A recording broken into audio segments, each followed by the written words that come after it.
Hello and welcome everyone, I'm Maddles and today I have got a best of one game. It is not a ladder game, it is just a fun game. I can't remember where it's from either because, like a terrible person, I've had this just sitting in my replay folder of games to cast for what seems like an absolute eternity. I really want to say it's the Aces Team Story Cup. I think, maybe, perhaps. That'll do. Let's just say it's that, and it makes things really easy. But I do know who the two players are, and that makes things very exciting. So, up in the top left position, we've got the blue ZvT, who, although looks like a barcode, is actually Scarlett. And the opponent down in the bottom right, we have got the red Terran. It is Apocalypse. So, Scarlett v Apocalypse, a Terran versus ZvT, which I seem to have just somehow cast quite a few of in the last couple of days. Again, just pure chance that I just happened to be casting those. I went through a period where I was only casting TVPs, which was pretty entertaining, I must say, but I've got a secret love for ZvT and PvZ. I really enjoy them. I think they're just such a good matchup.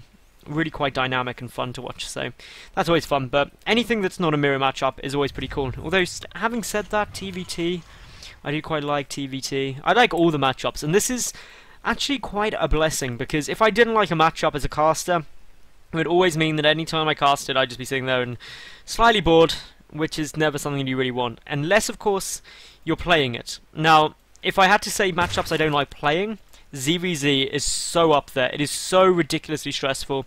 If anyone follows me on Twitter, you will have noticed last week I was having a good little whine about how much I hate ZvT versus ZvT. And that is because of all of the matchups, that's the one I'm worst at. Like, I've played random quite a bit and I just cannot cope at all with ZvZ. I don't know why. If it gets into the mid and late game I'm fine, but Bling Bling Wars, just can't cope with it. No idea why. It's just one of those things that's really awkward and quite frustrating. But anyway, for the moment, in terms of openings, there was a 15 hatch. It was then a spawning pool, and then an extractor out of Scarlett. Meanwhile, for Apocalypse, he's just going straight up into a factory. So no Reaper out. He's just got the gas for the factory very early on.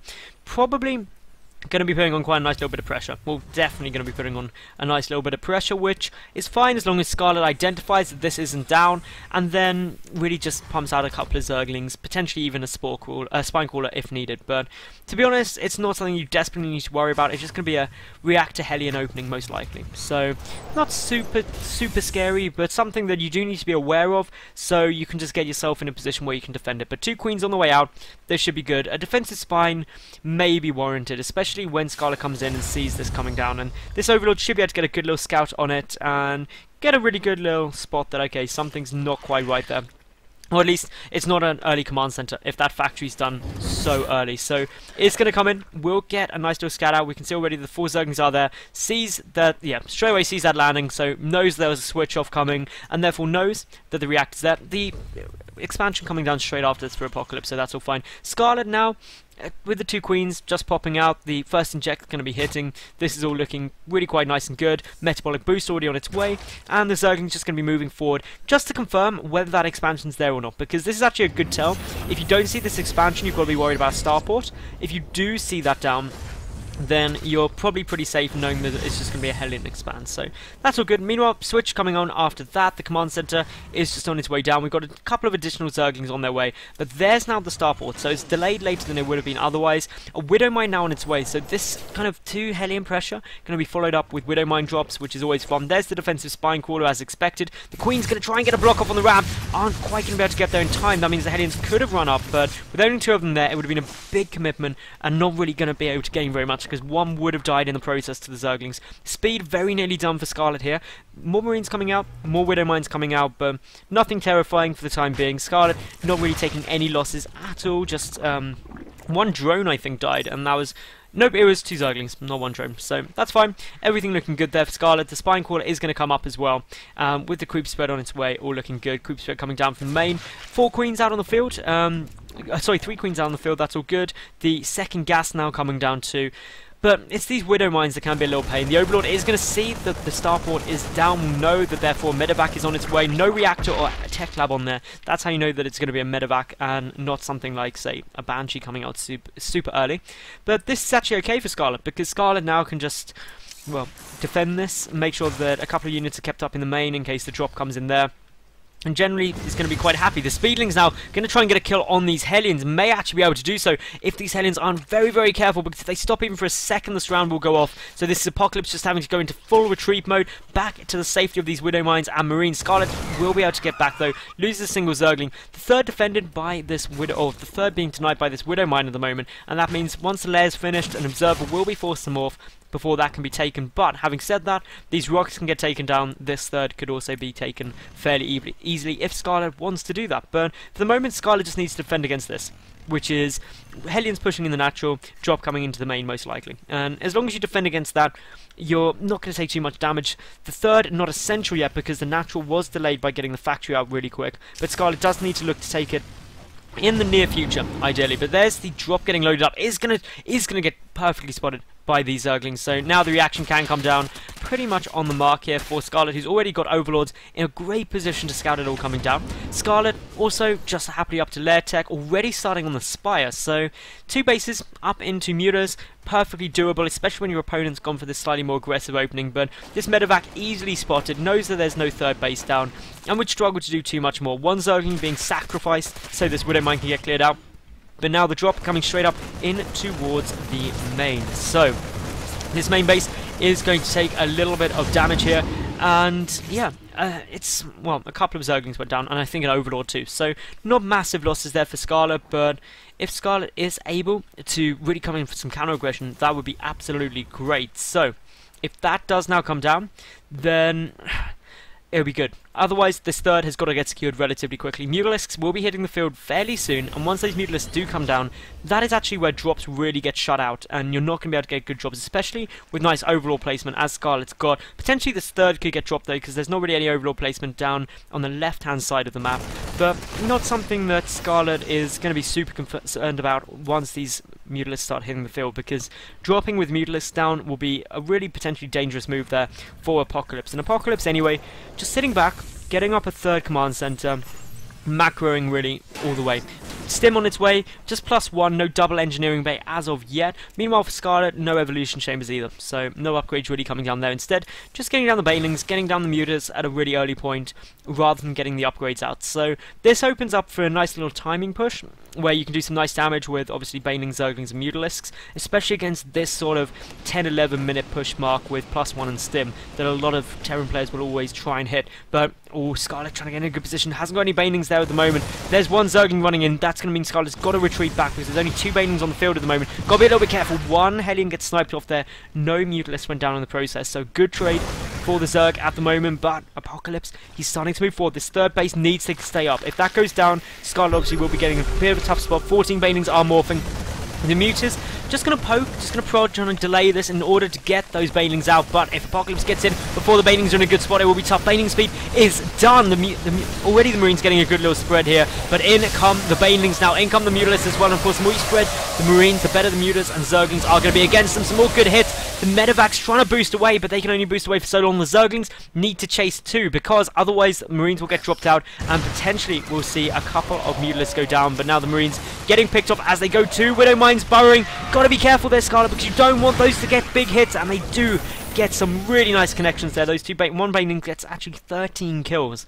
Brilliant connection there for Apocalypse, but with the Overseer on its way in, that means that Scarlett now sees precisely what's coming down. That bunker gets instantly vaporized by those Baneling hits, and there's not too much else there, and the Baneling's now rolling straight in towards this mineral line. Some connections going down, but not massive hits yet. The missile turret is potentially going to be the threat. There is the connection that Scarlett would have wanted, and a good number more SCVs get taken out. 14 workers killed this game, 30 Zerglings coming back. The drone count for Scarlett only at 45. This third only being used for production at the moment because Scarlett smells blood, thinks she can come and end this, and very well could. The Marine count incredibly low for Apocalypse, desperately trying to get up the additional bunker and supply depot to recomplete this wall off, but already the worker count for Apocalypse down to 40 to 45 drones. But this aggression that is no doubt going to continue could be pretty tough. The Marines trying to get a couple of shots off, but in come the Banelings. They are straight away going to start connecting. Punch straight through. Hellbats are going to be good though against this. The Mutalisks need to focus those down fairly quickly. The Marines are, the Banelings coming in towards the SCVs. Big detonations there. Massive numbers of workers killed. 28 down. and still more are dying. There's very little in terms of defense here. The Mutaflock is incredibly low number though, so that means pushing up this ramp could be a little bit tough unless more banelings do come out. But the Zerglings and Mutalisks are going to have to clean out the vast majority of these supply depots, and the medevacs have got to be careful about moving forward. The Zerglings are just going to clean these out, and Scarlett has now knocked Apocalypse down to just one base for the time being and can keep this pressure on, even going to knock out a good 300 resources there from those supply depots, and could even lead to a potential supply block if it's able to do it. But the Hellbats are going to try and shut that down. The Mutalisks trying to take those out as quickly as they can. The medevacs are going to be providing a lot of support, and with only 3 mutas there, it could be tough doing that. But another good baning hit means that still, for the time being, this is not an army that Apocalypse is going to be able to threaten Scarlett with, and Scarlett getting up a 4th hatchery behind this, just making sure that economically staying really far ahead. The drone count up to 63 now, which means that a couple more can come down to the 3rd in order to fully saturate that. The upgrade's now only just getting started at like the 15-minute mark for Scarlett, but that means she's going to get +1/1. Also got +1 flyer attack on its way, but the big thing is this 4th hatchery, because that is actually putting Scarlett 2 bases ahead, even with that 3rd orbital command there. The SCV count incredibly low, 25 to 74 drones.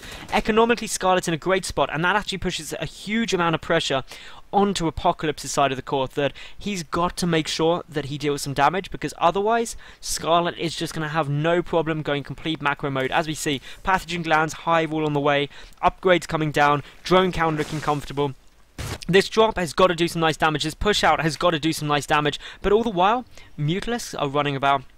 Those mutas just don't want any drops coming down, but the drop is going to be able to come and hit into the 3rd base. That single Hellbat there is actually going to make it a lot more effective against Zerglings trying to defend. The drones even trying to delay it back, but in come the Mutalisks, and they are what are essential, because if you start using these Mutalisks to pick off the Hellbats, actually they do a nice job. But in the center, we do have more Marines pushing forward. Zerglings on their way out. Scarlett droned really heavily there, and actually didn't leave much in terms of defense. No banelings, but still, this is a very small force of Apocalypse, and after the resupply, well, Scarlett, if she pumps a good number of her lava into units, won't have a problem defending this. Up on 8 gases as well. The hive nearly finished. A macro hatch on its way.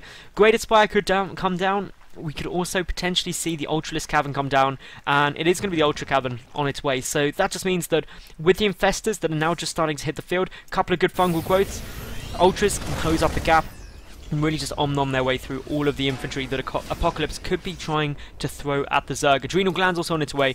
3-2 upgrades coming down for infantry. Compare that up against, of course, 2-2 that's only just now getting started. That's an upgrade lead for the infantry of the Terran, but just sheer numbers and supply, Scarlett's in a good spot. The 3rd is now just secured for Apocalypse, but no mining occurring yet. The first SCV's just transferring down.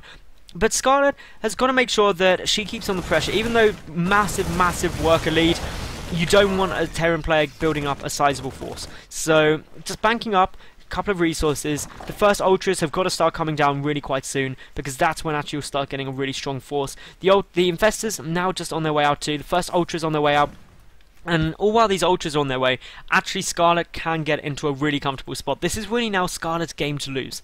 And Apocalypse is doing a good job of coming back into this, just really making sure that all of the SCV cycles are hit, all of the bases are taken as quickly as they can be, and just trying to go for drops, because that's how you can really counteract an opponent who is getting ahead of you in supply, is to try and drop them, keep them back defending, giving you chance to get ahead. But it's these upgrades that are going to be really beneficial. 2-2 is about to kick in for Terran infantry. Compare that to 1-1 for the Zerg army. Just means that an upgrade advantage will allow a better cost-effective trade, but it's the Ultras that could cause the problem. 1 or 2 good fungal growths, and suddenly all of the infantry melts to the Ultralisks once they close up the distance, and the Banelings there too. So this is something that clearly Apocalypse does have to be cautious of, but Scarlett can't afford to just throw away. Mutalisk got to make sure that they stay up and alive, and Overseer is going to get taken down. The mine count actually is only at 7, most of them being used defensively for the time being. So Scarlett just macroing up, getting more Ultras out. We see the first 3 are on their way through. The additional 3 on the way through. That's going to take us up to 6. The Infestor count